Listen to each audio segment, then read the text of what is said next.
Father Anastasios, could you tell us a little bit about where you're from and just at least a little introduction? Because we're both very excited to learn about you and how you got to be in Cameroon.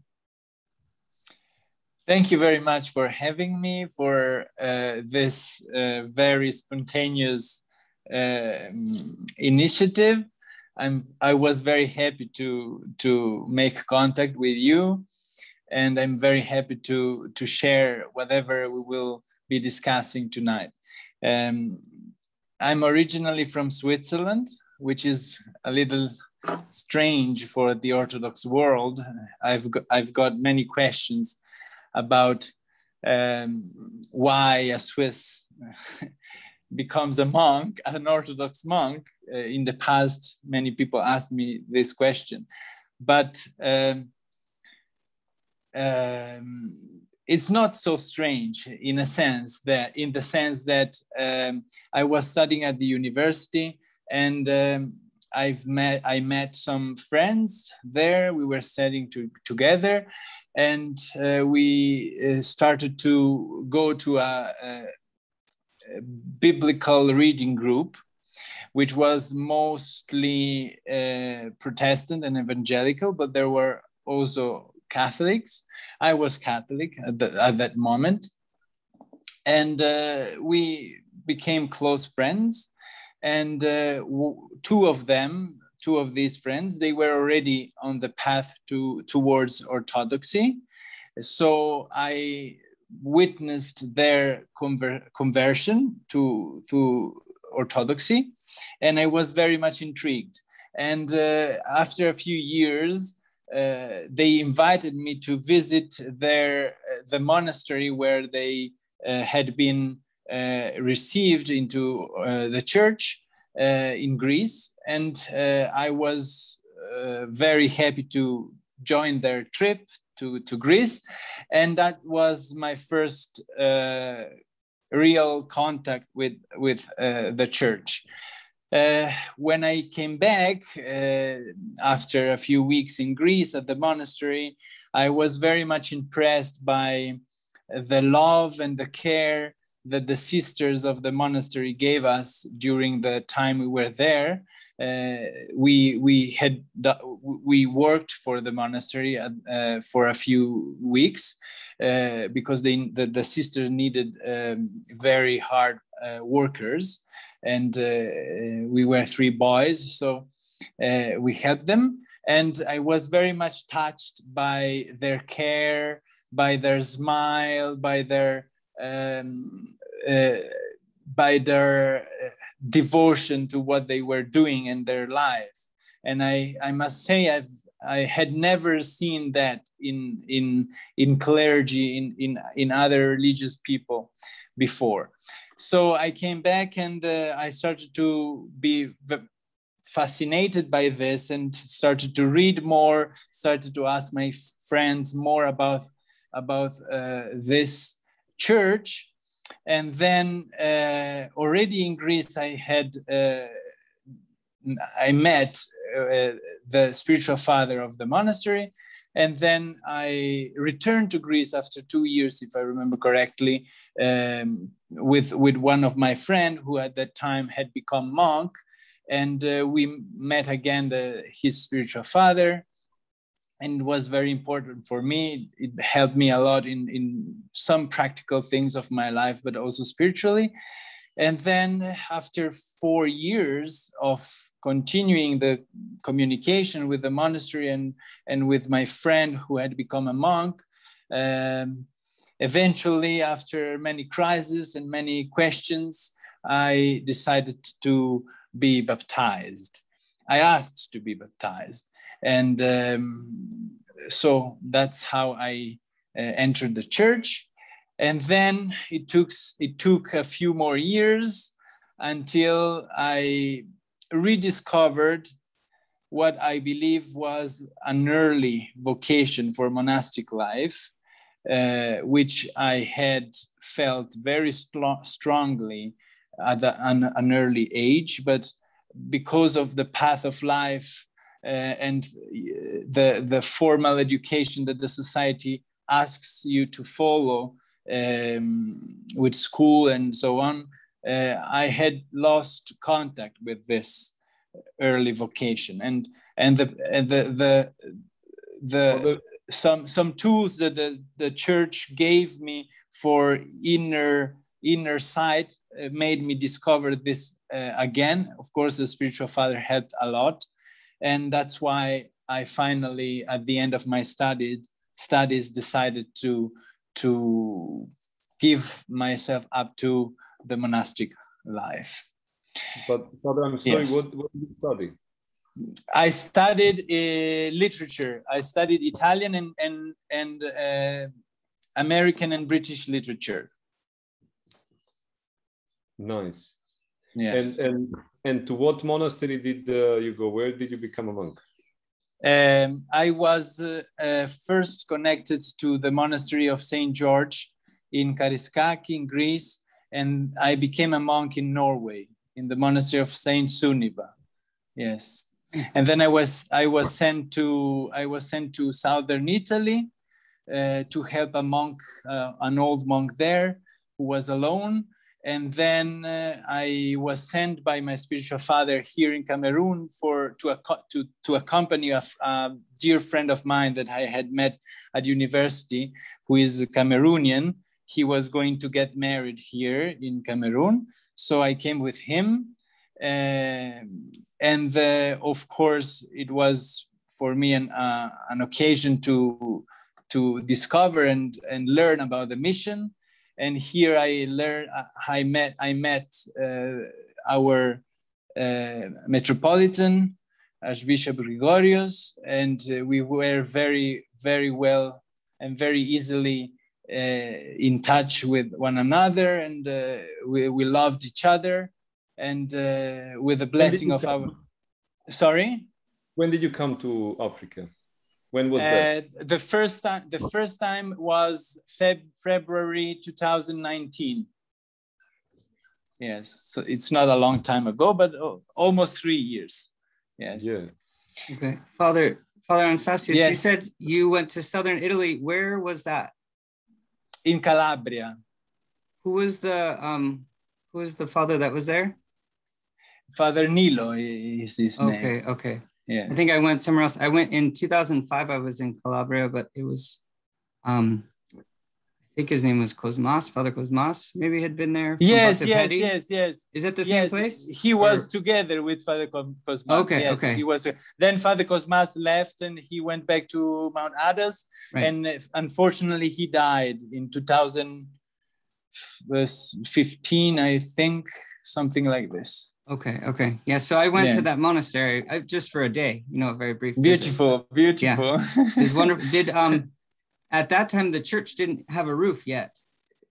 Did that get finished? It has now. It's completely restored now. It's very beautiful. They also discovered some very old iconography from the 11th century. And they did a full restoration of the church. Wow. Yes. God willing, I can The go back monastery and see. is originally from the 10th century. Yeah. Yes.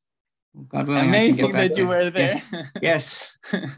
So after hearing your story, it's got a lot of similarities to Father Meletios' story as well, as far as I understand it. Isn't that right, Father? Yes, no, of course. I was thinking of that when the Father was speaking. It seems that inspiration that we see in other people, it's more valuable than anything else. Isn't it that we speak that Christ becomes a man because of that reason? Being inspired with those nuns, your life was changed. Similarly, to my experience, I was brought up in Yugoslavia in secular atheistic environment, far away from every spiritual knowledge or way, no understanding of church or anything. And I went to Greece by the providence of God, not even really planning. And similarly, I saw and stayed some time with monks in island Rhodes, and that changed my life. So there is something there, and I think it's also interesting that zeal that is being born when you receive in that way, that you want to transfer it to others in that same way. And it's not surprising that you're moving from one place to another, abandoning your own place for the sake of spreading good news. Yes, in similar way, I from my monastery came because of the call of my spiritual father, who was there, my Yeranda, but then became Metropolitan of New Zealand, and started a mission in the Pacific Islands. So I came from the monastery here. It's about 11 years now. And similar, we saw some photos and videos that reminded us of the life in Fiji, particularly. So, but that would be also interesting to hear from you, your impressions, the first impressions of the mission in Africa, and now after these 2 years, like what is really happening there? So the first time I came,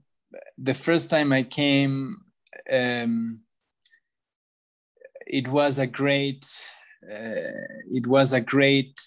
joyful experience. Of course, there was a marriage to which I attended and was the main reason for coming. But then after some time here, also with the blessing of my spiritual father, I was ordained a priest, and also the meeting with the local people was very joyful. Then I went back to the monastery for not even 2 months, and I came back here indefinitely.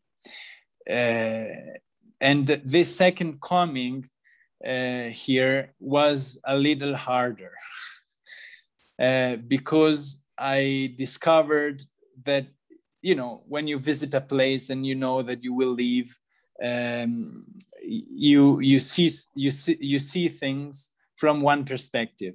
But when you have to stay and you have to engage yourself in the reality and understand the reality and make the effort to also sacrifice some things that you know of yourself, that you like of yourself, or even that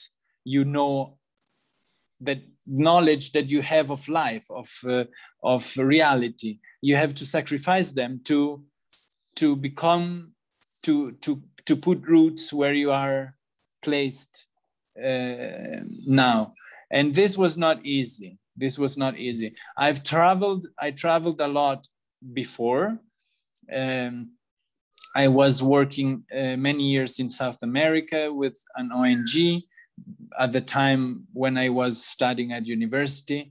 And when I came here, I was kind of reassured by my previous experience in poor countries, that I would have the tools to understand and to discern situations.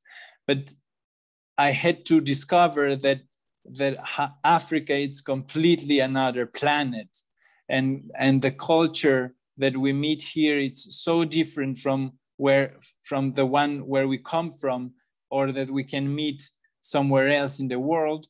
And it really needs a great effort to be understood and to be accepted, because what I say often is that my relationship with children, for example, I love children very much, and I always had a kind of easy way to be with children, and to be listen to, and to listen them, and to communicate.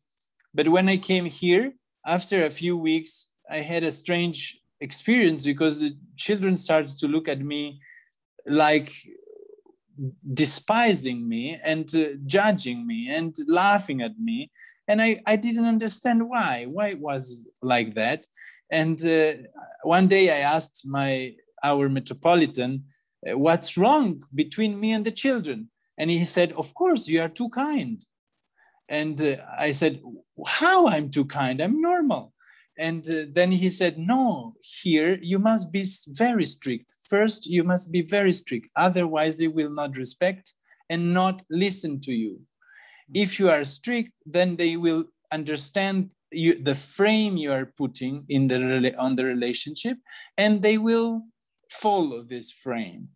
And I discovered this slowly, because it was not easy for me to become strict, and to become strict in a way that was not natural for me.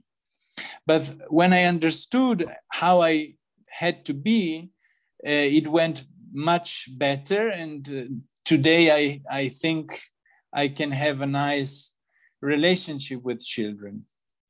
But this is an example to understand how different it is, For example, here you cannot caress a child or smile at a child if you didn't put a frame before, because he will not understand why you are doing this.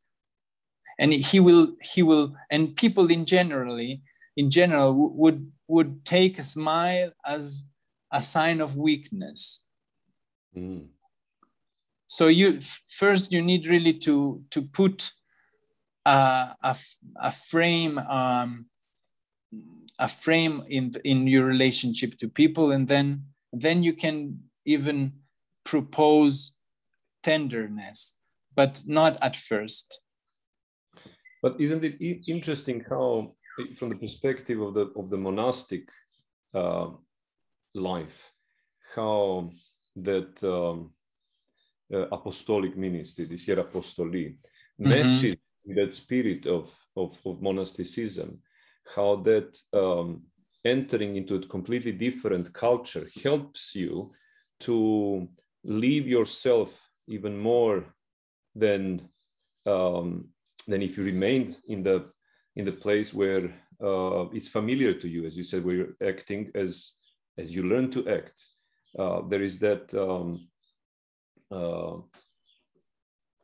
xenithia that is emphasized even more, because you need somehow to transform yourself in order that in love you approach these people around you who would not understand you otherwise. Yes, many times in this past 2 years, almost 3 years, I had a chance to remember and read again this passage in the epistle to Philippians, when St. Paul writes this hymn to Christ, and the hymn says, in English I don't remember it by heart, but it says that Christ was in the kingdom, and he was part of the kingdom, and he had to sacrifice his kingship and to become a man, and to be crucified in order to be glorified again. And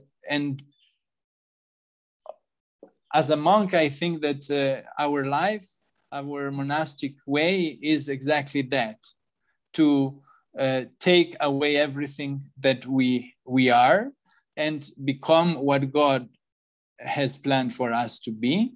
And when we will reach this, we will be glorified, not by our own deeds, but by the grace of God. And this, it's even more visible for a missionary. It's more visible because when in the monastery, the story of a monk, the life of a monk, it's more hidden, it's more personal, it's more internal.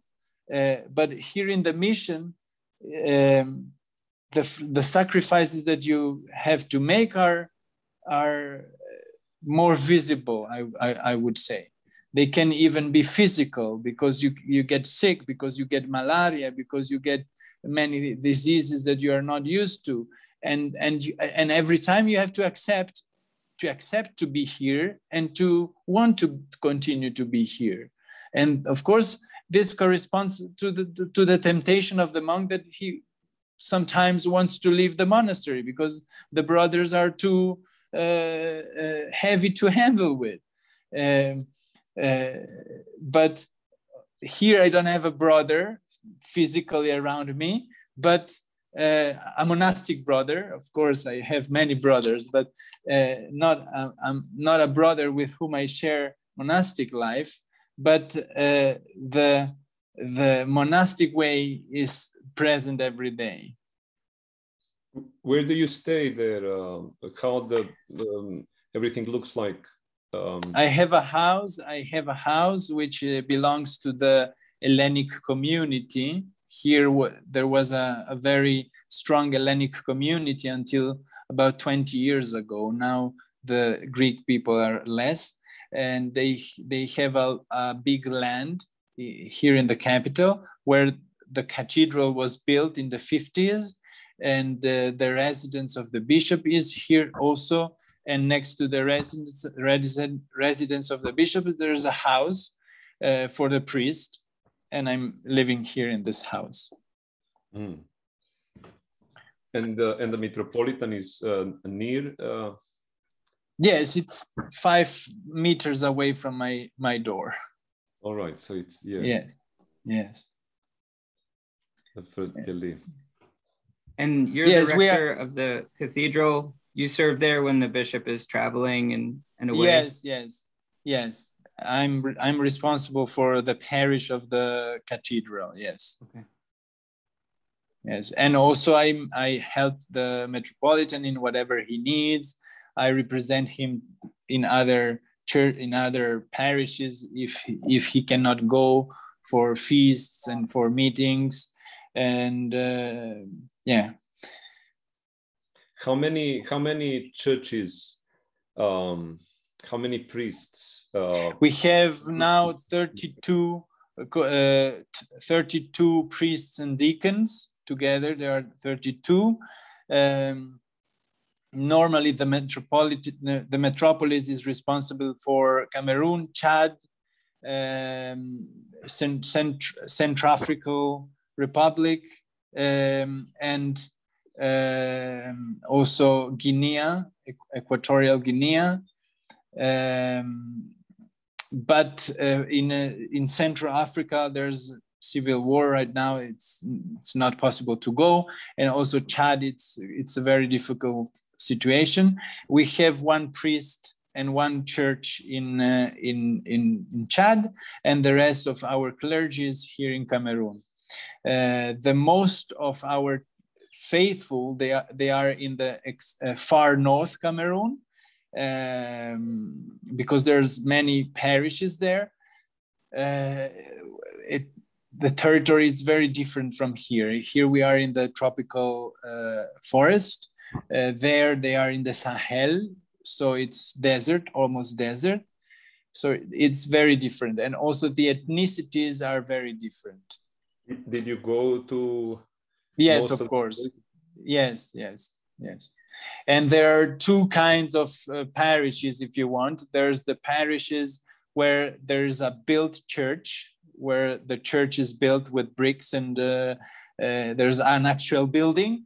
And the other parishes, and we have many, that were created by faithfuls and by the priests that are not built yet. But the church is made of wheat or wood, very simple. Yes. Many priests in the far north, they run more than 1 or 2 parishes and they travel every time to celebrate. How did Orthodoxy come to Cameroon in that part of Africa? It came first with the Greeks that were here doing business. At some point, they were so many, about 300, 400 families here only in the capital town. And so they asked some priests from Greece to come for the big feasts, for Christmas and Easter, to be here and have liturgy. And then in 1959, the Metropolis was created from the Patriarchate of Alexandria. And from that moment, there was a bishop. And a few decades later, in the 70s, with Metropolitan Irenaeus, the mission started, because before it was more a church for the Greeks, let's say. But then came Metropolitan Irenaeus, then Patriarch Petros. Patriarch Petros was first Metropolitan here. They had a very large view, and they really had a vocation for mission. So they started to ordain local priests and to build churches in the jungle, visit people everywhere, and actually they started the mission, let's say. So you see, again, it's a one or few persons could change the things. We heard lots of stories from Africa, because our Yeronda Amphilochius was as a young priest monk in Africa in the late of the 60s and beginning of the 70s, and he was the one who did exactly that same change here in the Pacifica, in New Zealand, especially Fiji, Tonga, and Samoa, because there was nothing there. The church was just around the Greek communities, and then everything started to move with his enthusiasm and the people around him. We appeared in similar ways, as you said, the story that happens decades ago in America. So we are in the first steps. Yes, it's really the beginning. It's still the beginning. Yeah, lots of things to be done, but God knows how the first apostles did feel. We read now and we have impression that was going fast, but what were the numbers? How fast was that? Yes. Who knows what were they feeling there? At sometimes we would maybe feel ourselves and thinking like, is this moving? Yes. Are we going anywhere? Our Metropolitan often say that here, that when we have problems and we are confronted with especially with the reality here, he often says that we face what the church 150 years after Christ faced. Sometimes the doctrine of the church is put into question. Sometimes dogmas are not understood. Sometimes ecclesiology is not understood, and it's even put into question.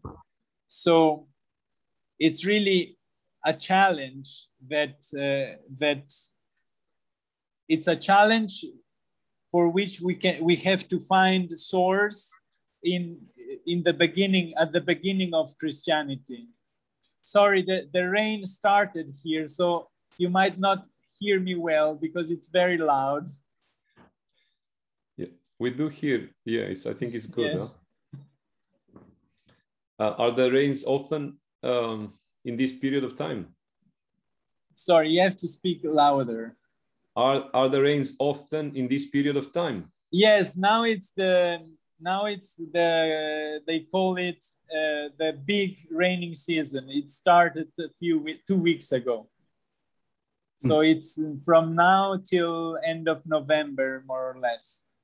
And the temperature? Then there is the dry season. The temperature can be 30, around 30 in the day, during the day. It can be cooler at night. Yes, but the rain helps. The rain helps to cool down the temperature. Yeah, similarly to Fiji. And I was listening, but one interesting thing there in Fiji, it's actually opposite approach to smile. Yes.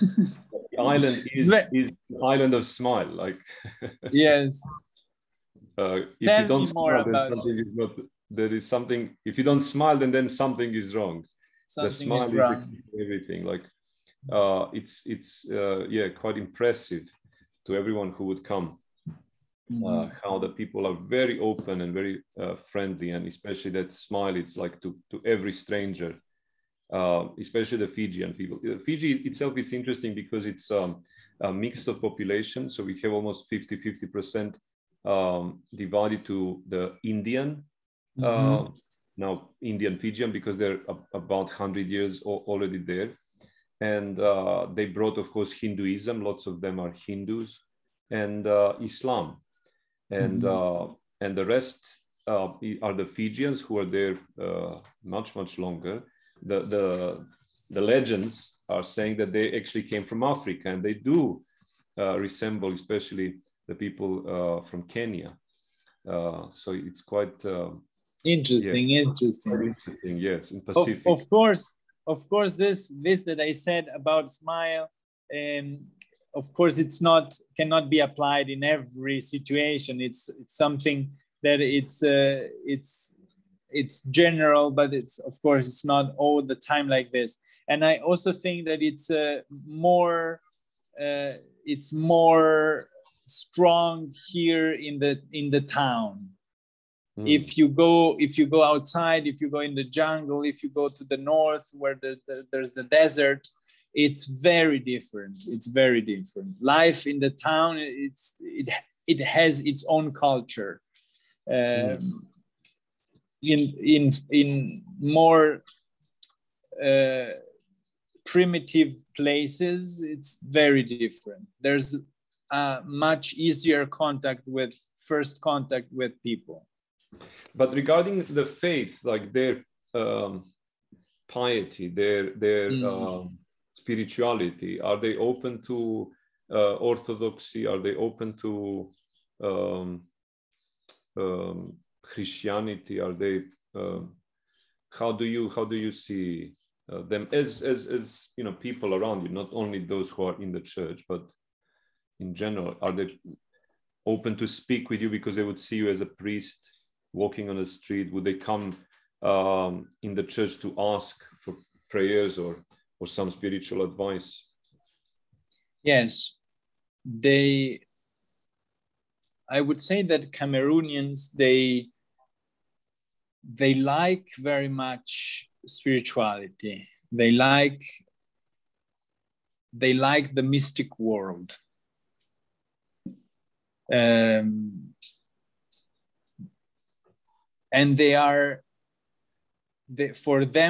for them, it's a must. It's a must to be part of a church and to be part of a religion. It's a must. It means that my life will be protected, that I will receive health, prosperity, and protection from God if I'm with God and if I'm in the church. This it's general for no matter what church they belong to. Where there's still a lot of work to do from my point of view after 3 years is in opening people's inner eye to help them understand that we have physical eyes, but we also have spiritual eyes. And spiritual eyes are important to know ourselves. There's not so much interest in looking at one's own self, analyzing one's own self, discovering what passions they are they inhabit us, and what they do to us, these passions, and how can we be freed from these passions. I would say that the faith here, of course, what I see, it's within the Orthodox Church, but I would say that faith here, it's more perceived and lived as something that it's for and from the outside world.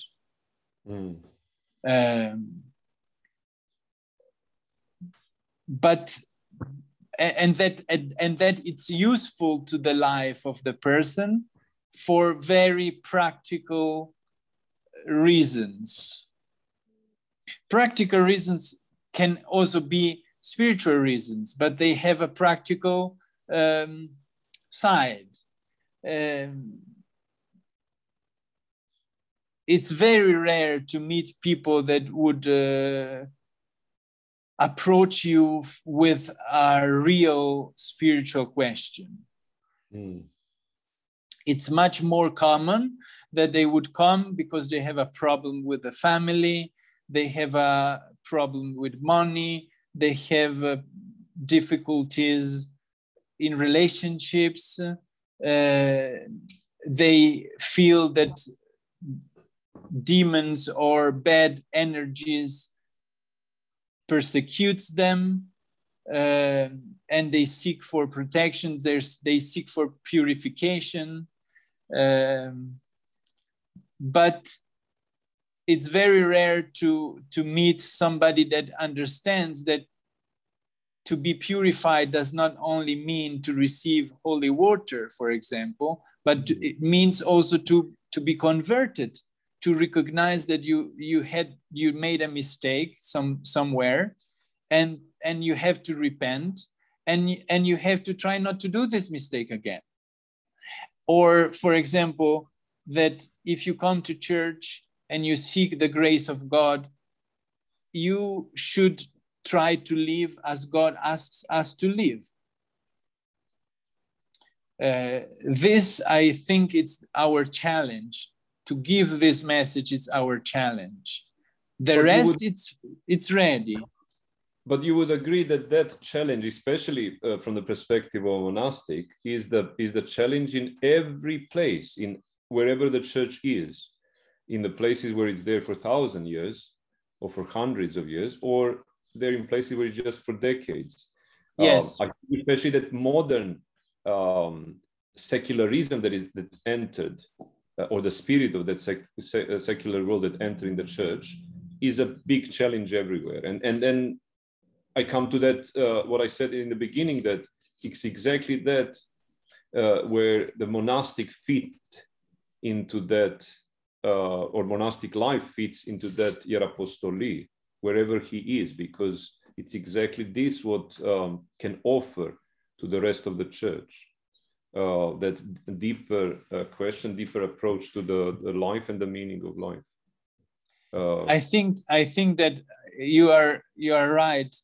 You are fully right in saying that it's the challenge of the human being everywhere, of the disciple of Christ everywhere.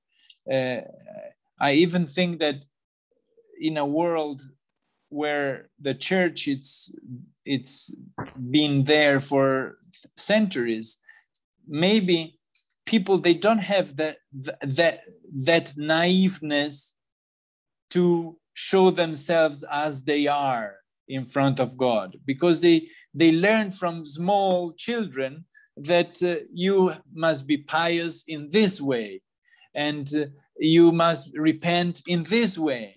But ultimately, we don't know what repentance actually is.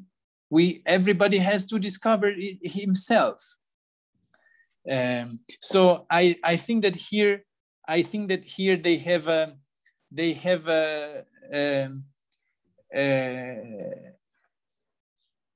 have something that it's nice, because they are more naive, in the sense that they don't have hundreds of years of the church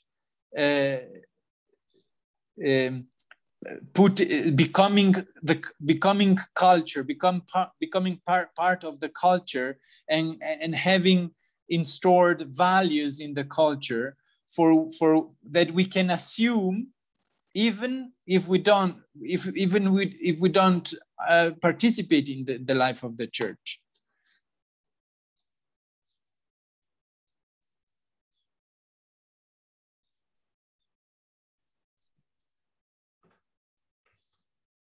Father Anastasios, I was just wondering,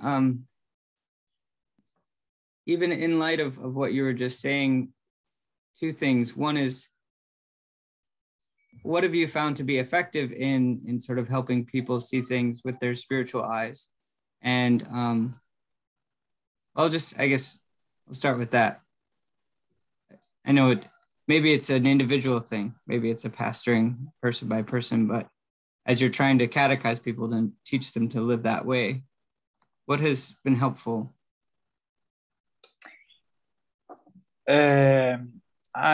So far, I think that what is more powerful, it's not to teach with words or with actual concept, but by example, by living life with them.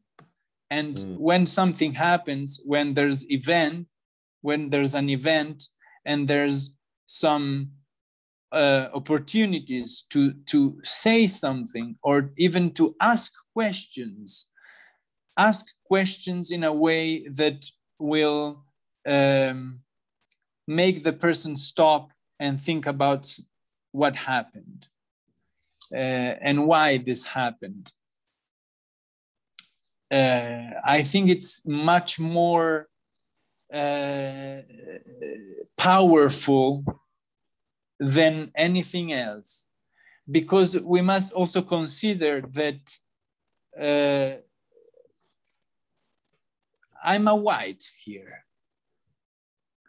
and white were not always good people, and even maybe people will hate me by saying this, but still today, not all the whites that are here in Africa are good people. Many people are just interested in earning money, and because Africa, it's such an open space for economy, business, finances. So many come here to do their business, and the symbolism of what a white represents here in Cameroon, I cannot say for the whole Africa, because I don't know, but here in Cameroon, when a white speaks, it has to take into consideration this, that he's a white, and not everybody will assume that what he speaks, it's true, good, and helpful. So sometimes you better not speak, but just live the life as closer as Christ did live his life, and hoping that others would see this, would see something that is beyond you, that is beyond what you are doing, because you serve Christ. Maybe they will see Christ. This is, I think, it's what I can say after 3 years of trying to give them the goodness and joy of being with Christ. When the people, they recognize in you an authority in this way, in this sense, in the sense that they can trust that you are doing their good for them, not other things, then again, at that moment you can start to speak. And also being in heart one with them, as you said, by living the way they live, you're not separating from them, you're acknowledging, recognizing, sharing this, what they have, not being estranged in that way, but giving a different example. Exactly, giving a different example. Kenosis, isn't it? Huh? Sorry, excuse me, I didn't hear. Another approach to kenosis. Exactly, yes. Yes, and many times I stop and I ask questions. Why you did this? Why? What does it mean? This? Even when I have to learn something about reality here, I ask many questions in many directions, and it's helpful for me to learn, but it's also a way for them to see from another perspective things. Because actually, what is it the life in Christ? Is to see the world not from our eyes, but from the eyes of God. And that's also our monastic life, is to stop to look at the world with our ego, through our ego, but to look the world through the mercy of God. Of course. And how many of you are there? How many of you mentioned that there is no monastic brothers, but how many of people are they're working on the field with you or near you together? In this moment, it's a very difficult moment for our Metropolis, because we had a lot of expenses in the past 2 years for some projects that we would like to realize in the future. And also these 2 years coincided with the pandemic and economical great difficulties in Greece, which is the country that helps us most. And so we don't have any other co-worker at the moment. We are just the Metropolitan and me, from a white skin point of view. But of course, there's the clergy, the local clergy. It's here, and they fight a lot to assure celebrations in the parishes, and with the help of God and the sacrifice of the Metropolitan, we try to put the church forward. It's not at all an easy moment. Also, some events, some how do you say, not events, but situations here in the country are not easy, because traveling, it's not easy, not only because of the pandemic, but in the northern part of the country, there's Islamic radicalism and guerrillas. So it's dangerous to move. It's dangerous, and not always easy to go to visit other places, other parishes. For example, last year we could not go to the far north. We hope to go next year. Is there a priest there who is yes, there's many priests. There's 12 priests there. And yes. yeah, they manage. They are not in danger themselves, but it's difficult to come to support them and to. Exactly. I mean, for Cameroonian, it's not so difficult to travel, but there's very strict rules for white people. You know, you cannot. It's too risky. They can kidnap you and so on. So it's difficult. But of course, the bishop, it's in touch with everybody there, and me too, and we do all we can. But I'm wondering for someone who might feel as probably they were coming and helping, offering some expertise in their own field. What do you have there? What other institutions, programs you have, or you could have if there were people to help? You know, what else do you do? Do you have any other monastics in some other place? Do you have theological school? Do you have? We had theological school here. We had a seminar in the past years, but it was closed because the building was not owned by the church. The building where the seminar was not owned by the church, and it had to be closed because the owner of the church of the building, through a decision of the court, kicked us out because there were problems, not from us but between them. So we had to close the seminar, but everything is there to make another seminar, and we are building right now a place in the outskirts of the town here in Yaoundé. We are building a place where the future seminar will be. So it's one of the projects. Of course, what is of great help, it's all that concerns construction. All that concerns construction could be of great help for us, because we have many building constructions in the way. And something else that could very much help, it's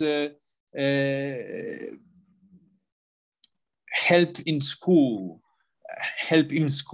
that goes from teaching English, teaching French, teaching other topics, of course also theology or catechism. It's very helpful. Of course, for that the person should speak French very well. Yes, because the language here, it's French. Yes, this is what I'm thinking of.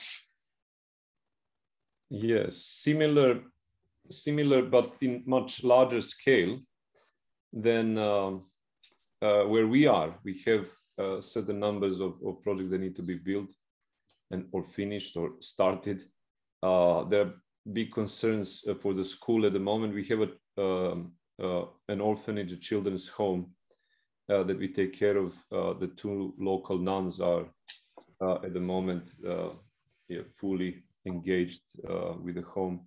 But because of the situation, especially late months there in Fiji, they can't even go to school. So we are trying something through because of the pandemic. Yes, they blocked the whole country.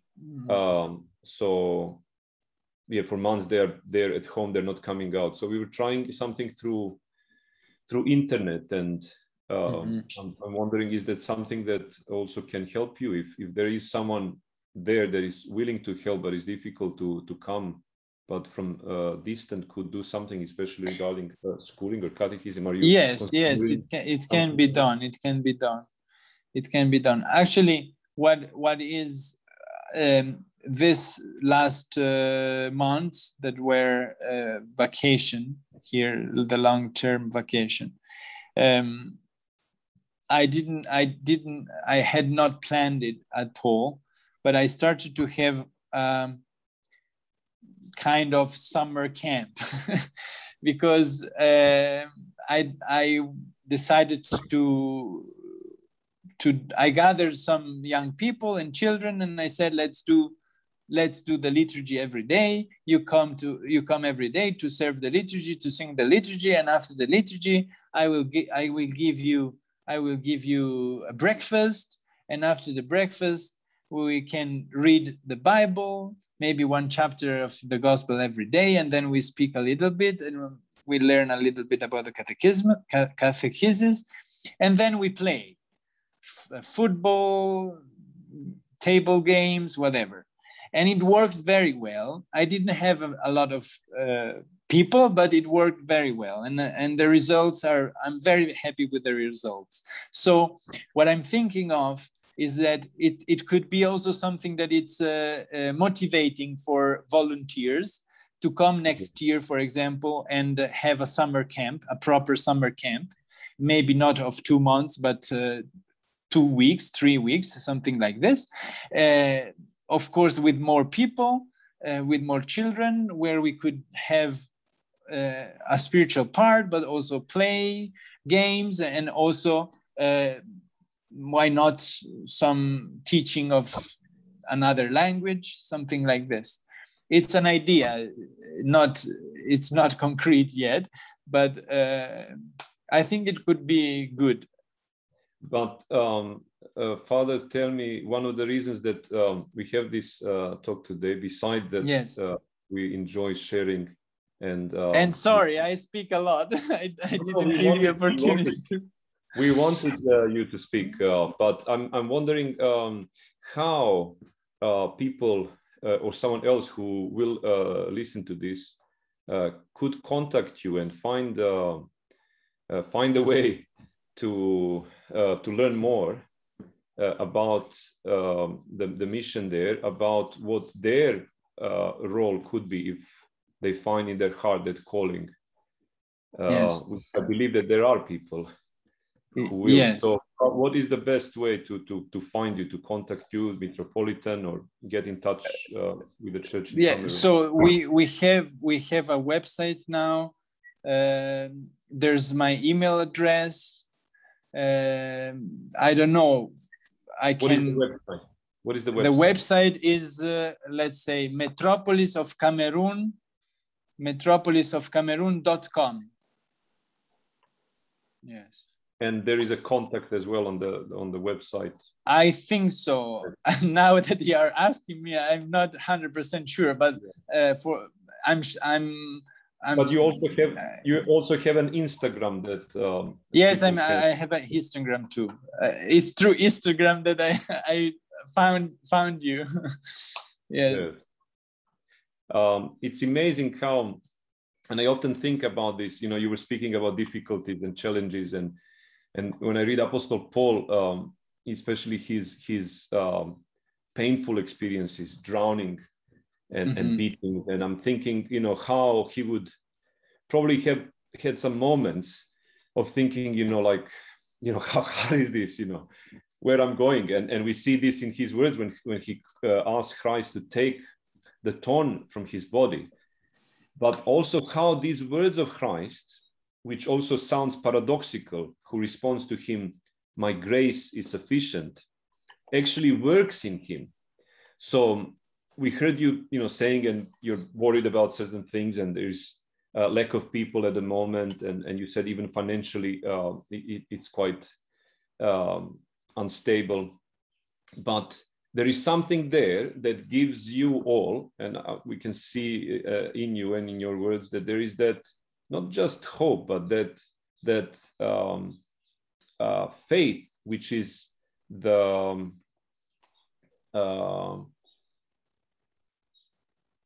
now Michael will help me with the English translation. What the apostle says, the faith is the word is not coming. The evidence. The evidence of the things invisible. So it is the evidence in us that testifies that the grace of God is sufficient. and we continue in that craziness of following Christ. Yes, I wish that we are somehow, that Earth is a little bit smaller, so that we could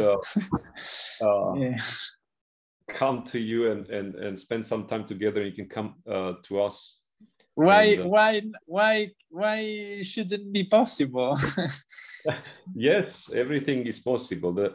Everything is, if everything can fit in the hand of God, it means it's small. Yes, you know, I think that in particularly in our Orthodox Church, the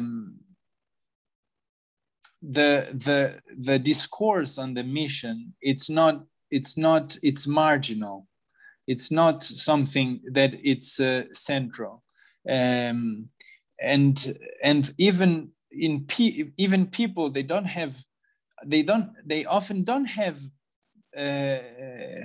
consciousness that even in the Orthodox Church there are missionary people, that there are missionary clergy, and so, also how important is that for our own salvation.